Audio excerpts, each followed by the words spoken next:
ఆకాశమే హద్దు. కొన్ని సందర్భాల్లో మీరు కొన్ని విషయాల గురించి మొహమాట పడతారు అనుకుంటాను. నేను కుర్రాళ్ళకి చెప్తున్నది ఈ మాటలు. అరే, మనం ఉన్నప్పుడు దీనికి అంత శ్రద్ధ వహించలేదు కదా, దీనికి నిధులు కేటాయించలేకపోయినాం కదా, ఇప్పుడు మనం అది ప్రశ్నించవచ్చా అని అంటే ప్రశ్నించవచ్చని నేను చెప్తాను. మన ప్రభుత్వం ఉన్నప్పుడు కొన్ని అంశాలను మనం ప్రాధాన్యత అంశాల కింద తీసుకున్నాం. అంత మాత్రం చేత ఇప్పుడు ఉత్పన్నమైనటువంటి సమస్యలకి మనం సరైనటువంటి పాత్ర ఆనాడు నిర్వహించలేదు కనుక మనం మాట్లాడకూడదని మీకు మీరుగా ఏ నిర్బంధం మీరు విధించుకోకండి అని మనం చేస్తున్నాం. ఉదాహరణకు రోడ్డు. మీ ప్రాంతంలో రోడ్డు ఉంటే రోడ్డు గురించి మాట్లాడుతూ ఉండండి. ఆ రోడ్డు అంశాన్ని ప్రజల మధ్యకి తీసుకెళ్ళడానికి ఎన్ని పద్ధతులు ఉన్నాయో అన్ని పద్ధతులు అనుసరించండి. టేకప్ చేయడానికి పెద్ద స్టీల్ ప్లాంట్ సమస్య మీకు అక్కర్లేదు. మీ ప్రాంతంలో, మీ నియోజకవర్గంలో, మీ గ్రామాల మధ్యన ఉండేటువంటి చిన్న చిన్న సమస్యలను కూడా మీరు అడ్రస్ చేయండి, విమర్శించండి, తూర్పారు పట్టండి. మన పని ఏదని మీకు మనం చేస్తున్నాం. నువ్వు అది చేయకపోతే ప్రతిపక్షానికి నువ్వు సరైనటువంటి పాత్ర ప్రతిపక్షలో నిర్వహించినటువంటి అవుతుంది తప్ప నువ్వు ఊరుకున్నంత మాత్రాన నువ్వు ప్రొజెక్ట్ కాలేవు, నీ పార్టీకి ప్రయోజనం కలిగే అవకాశం కూడా ఉండదు. దయచేసి అపోజిషన్ రోల్ అన్నది చాలా అడ్వాంటేజ్ మీకు బయటపడడానికి, గుర్తింపు పొందడానికి. రాజకీయాల్లో ఎవరైనా ఎందుకు ఉంటాం? మనం నివసిస్తున్న ప్రాంతాల మధ్యన, ప్రజల మధ్యన గౌరవం ఉండాలని, మన దృష్టికి వచ్చినటువంటి సమస్యలు పరిష్కారం చేయడం ద్వారా, మనం అధికారం తెచ్చుకొని పరిష్కారం చేయడం ద్వారా గుర్తింపు పొందాలని, గౌరవాన్ని పొందాలని, ఇవే కదా ప్రజాస్వామ్య వ్యవస్థలో రాజకీయ పార్టీల్లో పనిచేయడం అంటే లక్ష్యం ఇదే ఉంటుంది. ఇలాంటి సందర్భంలో మీరు ఐడెంటిఫై చేసినటువంటి సంస్థల మీద మాట్లాడుతూ ఉండండి. ఒక రీజన్కి సంబంధించింది ఐడెంటిఫై చేయాలి అక్కర్లే, మీ నియోజకవర్గానికి సంబంధించినవి ఐడెంటిఫై చేయండి. అది 2 గ్రామాల మధ్యన, 4 గ్రామాల మధ్యన, ఒక మండలాల మధ్యన, ఒక మండలానికి సంబంధించినది ప్లాన్ చేసి ఆలోచన చేసే ఒక సమావేశాన్ని పెట్టుకొని గుర్తించి స్లోగా 3.5 సంవత్సరాలు ప్రస్తావించాల్సినటువంటి అంశాలు ఏవో ప్రస్తావించండి. డెఫినెట్గా దానివల్ల ప్రయోజనం ఉంటుందని ఈ సందర్భంగా మీకు మనం చేస్తాం. ఇవాళ ఇతర అంశాలు ఉన్నాయి, పెద్దలందరూ అందరూ మాట్లాడతారు, అన్ని విషయాలు అందరూ మాట్లాడక్కర్లేదు. నార్త్ కోస్టల్కి సంబంధించి నా అభిప్రాయం, సుమారుగా 40 సంవత్సరాలుగా నేను కొద్దిగా ఎర్లీగానే వేరు బాధ్యతలు నిర్వర్తించే అవకాశం వచ్చింది నాకు. నా అభిప్రాయం, నార్త్ కోస్టల్ అనేది నిర్లక్ష్యం చేయబడ్డటువంటి ఒక ప్రాంతం, అభివృద్ధికి నోచుకున్నటువంటి ప్రాంతం. కారణం ఏమైతే కానీ, ఇది నేను చెప్తుంది 75 సంవత్సరాలుగా జరిగినటువంటి కథ. రాష్ట్రంలో ఇంకా వెనుకబడిన ప్రాంతాలు రాయలసీమ ఉంది, అలాగే మధ్య ఆంధ్రప్రదేశ్లో కూడా 1-2 జిల్లాలు ఉన్నాయి, నేను కాదన్న. కానీ మంచి పొటెన్షియల్ ఉండి కూడా వెనుకబడినటువంటి ప్రాంతం మనది. మరి మనకి ఈ తరంలో ఉండేటువంటి మనకైనా, మా తర్వాత వచ్చినటువంటి మీరైనా మీకు ఈ ప్రాంతాన్ని అభివృద్ధి చేసుకోవాల్సినటువంటి బాధ్యత ఉంది కదా. దానికి గాను ఒక రాజకీయ పార్టీని మీరు ఆశ్రయించారు. దానికోసమే కదా ఈ రాజకీయ పార్టీని ఆశించినారు. ఇందులో ఎదుగుదామని, దీని ద్వారా ఆ సమస్యలను పరిష్కరిద్దామని కదా. ఇప్పుడు ఆ సమస్యల మీద పూర్తి అవగాహన పెంచుకోవాలి, మనం అధికారంలోకి రావడం ద్వారా అవి పరిష్కరించుకోవాలి. మీకు శాసనసభలో నేను మాట్లాడాను ఒకరోజు. రాష్ట్రం విడిపోయిన తర్వాత కేంద్ర ప్రభుత్వం బైఫర్కేషన్ చట్టంలో 23 సంస్థలు నేషనల్ ఇన్స్టిట్యూషన్స్ ఇచ్చింది. ఐఐఎం, ఐఐటి అట్లాంటి ఇన్స్టిట్యూషన్స్, రీసెర్చ్ సెంటర్స్, యూనివర్సిటీస్ ఇట్లాంటివి ఇస్తే, గడిచిన కాలంలో ఉండేటువంటి ప్రభుత్వం, చంద్రబాబు ప్రభుత్వం, మా జిల్లాలో ఒక్క సంస్థ పట్ల నష్టపోయినటువంటి రాష్ట్రంగా వచ్చినటువంటి 13 జిల్లాలకు ఒకవేళ 23 సంస్థలు సర్ది పెడితే కనీసం 2-3 కనీసం రావాలి. ఒక్క ఇన్స్టిట్యూట్ కూడా అతను పెట్టల. 13 జిల్లాలు 23 సంస్థలు, 2 రావాలి కనీసం. పాడైపోతున్నారు, చనిపోతున్నారు అనేటువంటి ప్రచారంతో రకరకాల ప్రయోజనాలు, రాజకీయ ప్రయోజనాలు ఆశించి ప్రచారం చేసిన అందరూ అధికారంలోకి వచ్చారు, ఏం చేయలే. ఈయన వచ్చిన తర్వాత ఆ ఇన్స్టిట్యూట్కి ఫౌండేషన్ స్టోన్ వేసి డబ్బు రిలీజ్ చేసి కంప్లీట్ చేసి ఆయన ఉండంగానే 5 సంవత్సరాల లోపలే దాన్ని ఇనాగ్రేట్ చేశాడు. ఆ కిడ్నీ రోగాలు కావడానికి కారణమైనటువంటి వాటర్, ఏ వాటర్ అయితే దానికి కారణమో ఆ వాటర్ తాకుండా ఉండి ఆల్టర్నేటివ్ క్రియేట్ చేయాలని చెప్పి ఒక 800 కోట్ల రూపాయలతో ఒక స్కీమ్ తెచ్చి అది కూడా ఫౌండేషన్స్లోనే పూర్తి చేసి మనం ఉన్నటువంటి కాలంలోనే అది నిరందించడం జరిగింది. టెక్కల ప్రాంతంలో ఒక పోర్టుని తీసుకురావడం జరిగింది. 3600 కోట్ల రూపాయలతో పోర్ట్ని నిర్మాణం చేయడం జరిగింది. వంశధార ప్రాజెక్టు మీద ఒరిస్సాతో ఉన్న వివాదం వలన బ్యారేజ్ కట్టుకోలేకపోతున్నాము, సంపూర్ణంగా ప్రాజెక్ట్ సాధించుకోలేకపోతున్నాం అంటే లిఫ్ట్ ఇరిగేషన్ స్కీమ్ ఒక 200 కోట్ల రూపాయలు తేవడం జరిగింది. అలాగే హెచ్చర్ల కాన్స్టెన్సీలో ఒక ఫిషింగ్ హార్బర్ 300 కోట్ల రూపాయలతో మా జిల్లా మంత్రి ఉండేవాడు, ఆయన ఇవ్వడం జరిగింది. అది కూడా ముఖ్యమంత్రి గారు ఫౌండేషన్ స్టోన్ వేశారు. నేనంతా ఈ 40 సంవత్సరాలు పరిశీలన చేస్తే రాజశేఖర రెడ్డి కాలంలోని కొన్ని ఇన్స్టిట్యూషన్లు, కొన్ని వ్యవస్థలు, జగన్మోహన్ రెడ్డి కాలంలోని కొన్ని వ్యవస్థలు శ్రీకాకుళం లాంటి వెనుకబడిన జిల్లాకి జరిగినాయే తప్ప మిగతా కాంగ్రెస్ ప్రభుత్వాలు ఉన్నప్పుడు కూడా, తర్వాత వచ్చినటువంటి ఈ 30-25 సంవత్సరాలు ఎంతో టీడీపీ గవర్నమెంట్లో ఉంది, 20 సంవత్సరాలు, వాళ్ళ టైంలో కూడా ఏం జరగలే. కానీ ఓట్లు వేస్తుంటారు మా జిల్లాలో. అంటే ఎవరిది లోపం? వాళ్ళు ఏదో మాయ చేయగలుస్తున్నారు, మోసగిస్తున్నారు. టీడీపీ అనేదే ప్రజల పార్టీ అనేటువంటి భావన కలిగించి ఓట్లు సంపాదించుకోగలుస్తున్నారు. కానీ నిజంగా చెప్పాలంటే ఈ ఇద్దరు కాలంలోనే శ్రీకాకుళం లాంటి వెనుకబడిన జిల్లాకు జరిగింది. మిగతా జిల్లాల గురించి కూడా చెప్తారు, మిగతా వాళ్ళు పెద్దలు పట్టండి. నేను చెప్పొచ్చేది ఏంటంటే, జరగని కార్యక్రమాల గురించి మనం చెప్పడం, మన ప్రాంతంలో మిగిలి ఉన్నటువంటి అంశాలు ఈ 3.5 సంవత్సరాలు మనం యుద్ధం చేయడం, మన ప్రభుత్వం వచ్చిన తర్వాత సాధించుకోవడానికి ఇదే తొలిమెట్టని మీకు ఈ సందర్భంగా మనవి చేస్తున్నా. ఎవరికి వారు ఆలోచించే కార్యక్రమాలు రూపకల్పన చేయండి. ఎవరు సహకారం కావాలంటే వాళ్ళు తీసుకొని మీరు ప్రొజెక్ట్ అవ్వండి. ఆ ప్రాంత సమస్య పరిష్కరించడానికి అవసరమైన నిధి తీసుకోండి. ప్రభుత్వం వచ్చేటప్పుడు సాధించుకోవడానికి కూడా పనిచేయండి. తద్వారా మీకు గౌరవం ఉంటుంది, మీ ప్రాంతంలో మీరు గౌరవంగా ఉంటారు. మన ప్రజల తాలూగా ప్రమాణాలు పెరిగేటువంటి, జీవన ప్రమాణాలు పెరిగేటువంటి అవకాశం వస్తుంది. దానికి కానీ నేను చెప్పేది ఏంటంటే, ఎవ్రీ నియోజకవర్గం, ఎవ్రీ జిల్లా మీ ప్రాంతంలో ఉండేటువంటి సమస్యల్ని దృష్టిలో పెట్టండి. వెల్ఫేర్ స్కీమ్స్ ఇవన్నీ నడుస్తూ ఉంటాయి. స్టేట్ వైడ్ ఒక ప్రోగ్రామ్ ఇస్తారు, చేద్దాం. ఆ లోకల్ ఇష్యూస్ని మీరు ఐడెంటిఫై చేసి దాన్ని గొంతెత్తి మాట్లాడడం ద్వారా మీరు ప్రొజెక్ట్ అవుతారు. పార్టీ ఇది గుర్తించింది అన్నటువంటి అభిప్రాయం ప్రజల్లో పార్టీ పట్ల వస్తుంది. మనం వచ్చినప్పుడు అవి సాధించుకోవడానికి కూడా అవకాశం ఉంటుంది. దీని మీద దృష్టి పెట్టండి అని మీకు మనవి చేస్తాం. ఇక పార్టీ ఆర్గనైజేషన్కి సంబంధించి ఇప్పుడు చాలా వరకు కొన్ని కంప్లీట్ చేశారు, మిగతా కూడా చేయండి. ఇప్పటి నుంచి ఆడొద్దు ఈడొద్దు అనేటువంటి కార్యక్రమం వద్దు. అందరం కలిసి చేస్తే తప్ప, ఒక 3 రాజకీయ పార్టీలు కలిసి ఇక్కడ అధికారంలో ఉన్నాయి. కనీసం మన పార్టీని అభిమానించేటువంటి వాళ్ళందరం కలిసి పనిచేసే వాతావరణం మనం తేకపోతే వచ్చిన అడ్వాంటేజ్ని మనం పోగొట్టుకున్నట్టు అవుతుంది. కానీ ఆర్గనైజేషన్లకు ఎన్ని అవకాశాలు, చాలా పెద్ద ఎత్తున అందరికీ అవకాశం ఇచ్చేటువంటి సిస్టమ్ని మన వాళ్ళు ఆర్గనైజేషన్లో తెచ్చారు. అందరినీ అందులోకి తీసుకురండి. ఎవరు యాక్టివ్గా పనిచేస్తే వాళ్ళు ప్రొజెక్ట్ అవుతారు, ఎవరు ఇన్యాక్టివ్ అయితే వాళ్ళు పోతారు. వచ్చిన ఇబ్బంది ఏంటంటే, చాలామందికి అవగాహన లేక నాకు పదవి ఇచ్చారు కనుక నాకు ఎవడో గౌరవించాలని చూడకండి. అలా గౌరవించరు ఎవడు.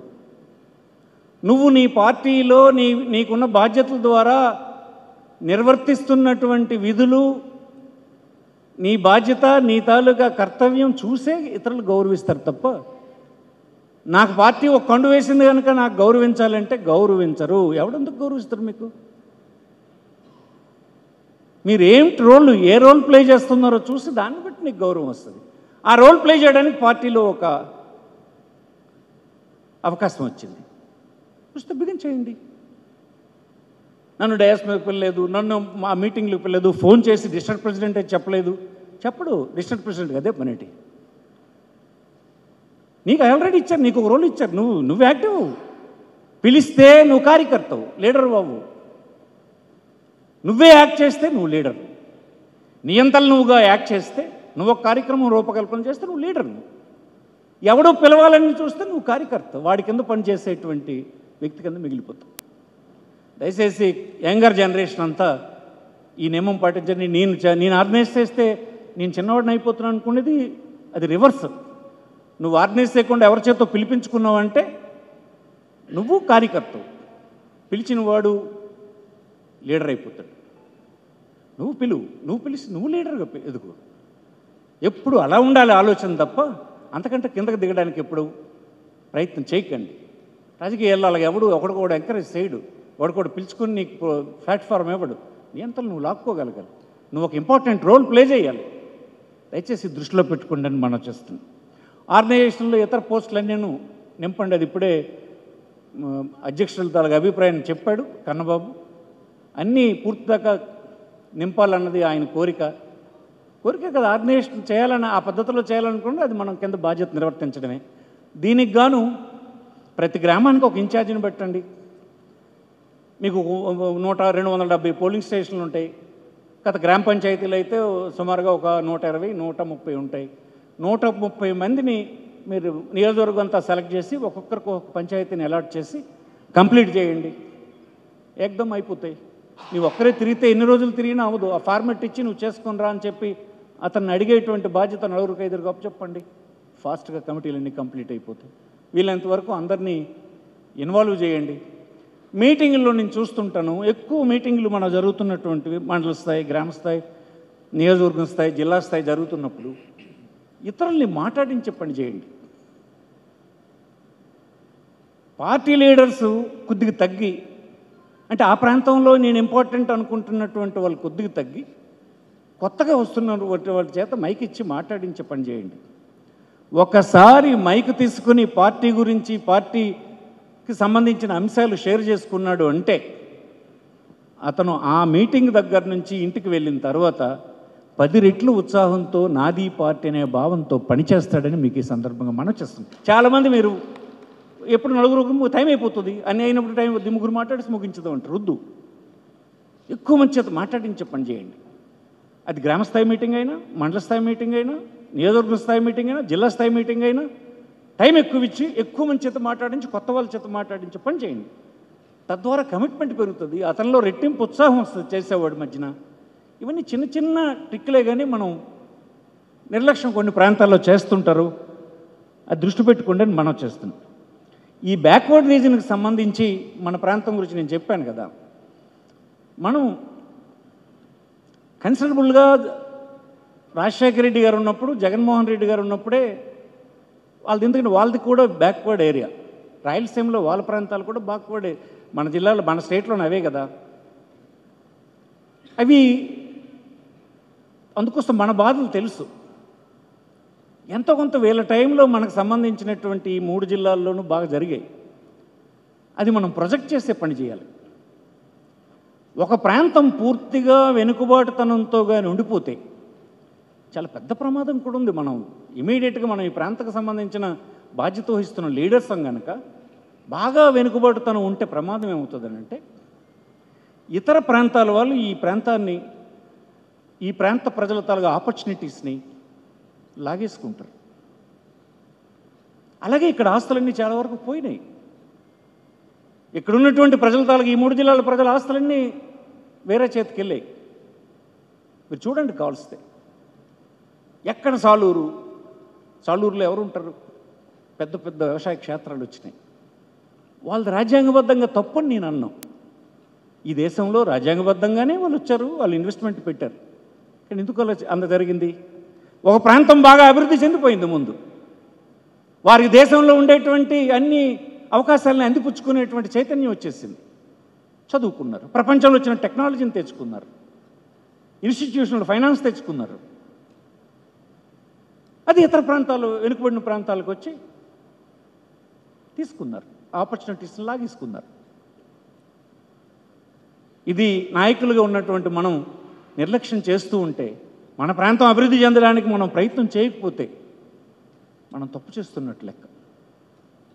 అలాగే చూడండి, ఈ మూడు జిల్లాల్లో ఏ ప్రాంతాల్లో ఉండేటువంటి సంస్థలన్నీ హైవే మీద వెళ్తూ చూడండి, ఎవరు ఇవి రెండు పక్కల చూస్తున్నాండి. అది అభివృద్ధి అని చెప్తారు కొంతమంది. ఓకే, అభివృద్ధిలో పార్టే, కానీ ఎవరు అభివృద్ధి? ఈ నేల నాది, ఇక్కడ నేను పుట్టాను, ఇక్కడ నేను గౌరవంగా బ్రతకాలనుకునేటువంటి వాడిదే. అదే భూమి ఓనర్గా ఉన్నటువంటి వాడు ఈనాడు గేట్ మ్యాన్ దగ్గర ఉంటే అది నిజమైన అభివృద్ధినా? అదేనా మనం ఆశించింది ఫ్రీడమ్ వచ్చిన తర్వాత? కరెక్ట్ కాదు, రాంగ్ డైరెక్షన్ వెళ్ళిపోతున్నట్లే. ఎట్టి పరిస్థితుల్లో మనం అంగీకరించకూడదు, మనం ఉద్యమం చేయాలి. దానికి సరైనటువంటి పార్టీ జగన్మోహన్ రెడ్డి పార్టీయే. ఈ పార్టీ ద్వారా మనకు సాధ్యమవుతుంది. ఉన్న పార్టీల్లో ఈవేళ ఈ ప్రాంతం పట్ల ప్రేమ కలిగినటువంటి పార్టీ వైఎస్ఆర్ పార్టీ అని చెప్పడానికి నాకు ఎలాంటి సందేహం లేదని మీకు మనవి చేస్తుంది. ఎందుకంటే క్యాపిటల్ పెడతామన్నాడు, ఇక్కడ పెట్టించారు కదా. వద్దని చెప్తారు విశాఖపట్నంలో. ఎవరు వద్దంటున్నారు? ఎవరి వద్దంటున్నటువంటి విషయాన్ని ప్రమోట్ చేసిన వాళ్ళు? మీకు సౌఖ్యంగా ఉండడానికి విశాఖపట్నం ఉండాలి. ఇక్కడ ప్రజల తాలుగా జీవన ప్రమాణాలు పెరగాలన్న దాని మీద కాదు. ఐఎమ్ సారీ, కొంతమంది ఎవరైనా బాధపడితే మా ఆవేదన మాకు ఉంటుంది, మేము వ్యక్తం చేయాలి అది. అలాగే చాలా ఇన్స్టిట్యూషన్స్ తెచ్చాడు. అటు విజయనగరంలో, విశాఖపట్నంలో, శ్రీకాకుళంలో 5 సంవత్సరాల కాలంలోనే చాలా తెచ్చాడు. వాళ్ళ ఫాదర్ చాలా తెచ్చాడు. ఎందుకంటే వాళ్ళది ఒక వెనుకబడిన ప్రాంతం కనుక ఆ కష్టాలన్నీ వాళ్ళకి తెలుసు. కాకపోతే ఇంత సముద్ర ప్రాంతం ఉండి ఒక్క పోర్ట్ రాలేదు మనకి, ఒక ఫిషింగ్ హార్బర్ కొత్తగా రాలేదు. స్వాతంత్రం ముందున్నవే తప్ప అన్యాయం కదా ఇది.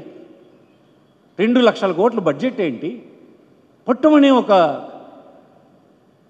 1000 crores పెట్టుబడి ఒక 5 సంవత్సరానికి ఒక ప్రాంతంలో ఒక జిల్లాలో వచ్చిన పరిస్థితి లేదు. ఇది మనం నిర్లక్ష్యం చేయకూడదు, మాట్లాడుతుండాలి, ప్రజలను చైతన్యవంతులు చేయాలి. మన పార్టీ వైపు మళ్లించే కార్యక్రమం మీరు చైతన్యవంతంగా మాట్లాడడమే మన పార్టీ వైపు ఆటోమేటిక్గా వస్తుంది. నువ్వు ఈ కండు వాయిస్కొని మాట్లాడితే నీ మాటలకు ఇన్స్పైర్ అయినటువంటి వాడిని వైఎస్ఆర్ పార్టీకి వస్తాడు. మాట్లాడండి. దాంట్లో సోషల్ మీడియా రోల్ గురించి ఇప్పుడు మాట్లాడండి. ఎవరో ఒకరు సోషల్ మీడియాని ఎలా ఉపయోగించుకోవాలి అదొక్కటే మనకు మిగిలింది. ఈనాడు మన వార్తలను రాసేవాడు కానీ మన అభిప్రాయాలను చెప్పేవాడు కానీ లేకుండా అయిపోయింది. దురదృష్టం. వ్యవస్థ అలా వచ్చింది. అన్ని యాజమాన్యాలు ఏదో ఒక ప్రయోజనం కోసం పనిచేస్తున్నాయి, అయిపోయింది. ఇప్పుడు మనం చేయాల్సింది మిగిలినటువంటిది ఒకటి సోషల్ మీడియాని అన్ని స్థాయిల్లో, ప్రతి గ్రామంలోనూ, ప్రతి గ్రూప్లోనూ, ప్రతి ఇంట మన అభిప్రాయాలను చేరవేసేదానికి ఏ నియోజకవర్గాల్లో పనిచేస్తున్న పార్టీ పెద్దలు శ్రద్ధ పెట్టండి. ఒకరోజు కూర్చోండి, దానికోసం సమావేశం పెట్టండి. ఎలా ఉంది మీ కాన్స్టిట్యున్సీలో సోషల్ మీడియా అన్నది చూసుకుని చేరవేసే పని చేయకపోతే మరి ఇప్పుడు మనం ఎన్నాళ్ళు అవుతుంది? మన మధ్యనే దొరుకుతుంటుంది. మనం చూస్తుంటాను. నేను నాకు ఎక్కడి నుంచి పార్టీ వాళ్ళందరూ నాకు గ్రూపుల్లో చేర్చి పెట్టేస్తాను. నాకు పెట్టడానికే. మీ ప్రాంతంలో ఉండేటువంటి ప్రజలకు పెట్టే కార్యక్రమం పెట్టండి. ఆ విధంగా మనల్ని అందరినీ మోటివేట్ చేసే కార్యక్రమం చేయండి.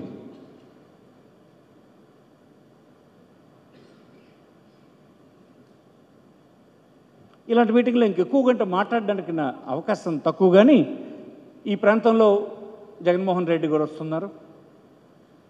అది ఆయన రీజనల్ కోఆర్డినేటర్ చెప్పారు. అది ఎలాగ ఆర్గనైజ్ చేస్తారో చూసుకుని ఆ ప్రాంతాల్లో ఉన్నటువంటి వాళ్ళు దృష్టి పెట్టండి. ఒక లీడర్కు ఉన్నటువంటి ఇమేజ్ని లేకుండా ఉండడానికి కోసం వాళ్ళు చాలా నిర్బంధం పెడుతున్నారు. అది రాజకీయాల్లో ఇది జరుగుతుంటుంది. మనం దాన్ని వ్యతిరేకించి చేయాల్సిన పని ఉంది. పెద్ద ఎత్తున ప్రజలను కూడగట్టి మనకున్నటువంటి శక్తిని, నాయకుడికున్న ఆకర్షణని, ఈ రాజకీయ పార్టీకి ఈ ప్రాంతంలో ఉన్నటువంటి వైభవాన్ని మనం అలాంటి షోల్లో చూపించాల్సిన అవసరం ఉంది. ఇది నిర్లక్ష్యం అని అనుకోకండి.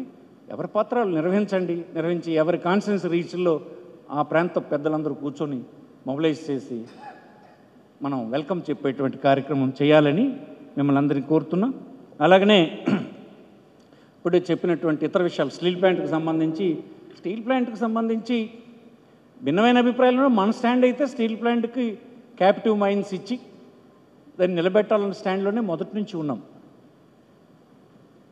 ఈవేళ వాళ్ళు అధికారంలో ఉన్నారు కనుక వాళ్ళు మాయలు చెప్పారు. ఎవరు ఇది ప్రైవేటైజ్ చేస్తారు, ఎవరు దీన్ని, వాళ్ళెవరు వీళ్ళెవరు అని మాట్లాడిన వాళ్ళు ఎవరు క్యాబినెట్లో ఉన్నారు, వాళ్ళు ఇప్పుడు మాట్లాడడం లేదు. మా శ్రీకాకుళం ఎంపీ గారు అప్పుడు అక్కడ యాజిటేషన్, మనం అధికారంలో ఉండగా యాజిటేషన్లో వచ్చి ఆయన మాట్లాడు. దీని గురించి వాళ్ళెవరు మాట్లాడేది, కొనడానికి వీడెవడు అనేటువంటి విధంగా మాట్లాడారు. మరి వాళ్ళే క్యాబినెట్లో ఉన్నారు, ప్రశ్నించండి ఇలాంటివి. మరి మీరే కదా క్యాబినెట్లో ఉండి డెసిషన్ తీసుకుంటుంది ఇవాళ ప్రైవేటైజ్ చేస్తామని.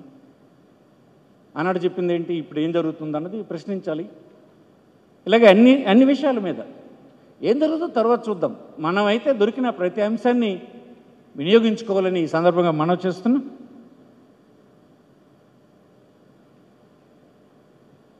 ఇతర అంశాలు చాలామంది మాట్లాడాలి, ఎక్కువ సమయం తీసుకోవడానికి వీలు పడదు కనుక అభిప్రాయాలు చెప్పండి, షేర్ చేసుకోవడమే ఒక బలం. ఒక చోట అందరం కూర్చొని ఒకలాంటి అభిప్రాయాలు కలిగిన అందరం ఒక చోట కూర్చున్నాం, ఒక రాజకీయ పార్టీకి పనిచేస్తున్నాం కూర్చున్నాం. ఇక్కడి నుంచి మనకు గౌరవం రావాలని కోరుకుంటున్నాం. షేర్ చేస్తే అందులోని పనికొచ్చిన అంశాలు ఇతరులు నోట్ చేసుకుంటారు, వాళ్ళ ప్రాంతాల్లో అది ఇంప్లిమెంట్ చేస్తారు. దానివలన అందరం బలపడడానికి అవకాశం ఉంటుందని ఈ సందర్భం మనం చేస్తూ మరొకసారి ఈవేళ వచ్చినటువంటి పార్టీ నాయకులందరూ ఇన్ని నిర్బంధాలు ఉన్నా మీ అందరూ చాలా గట్టిగా నిలబడి పార్టీ కోసం పనిచేస్తున్నారు.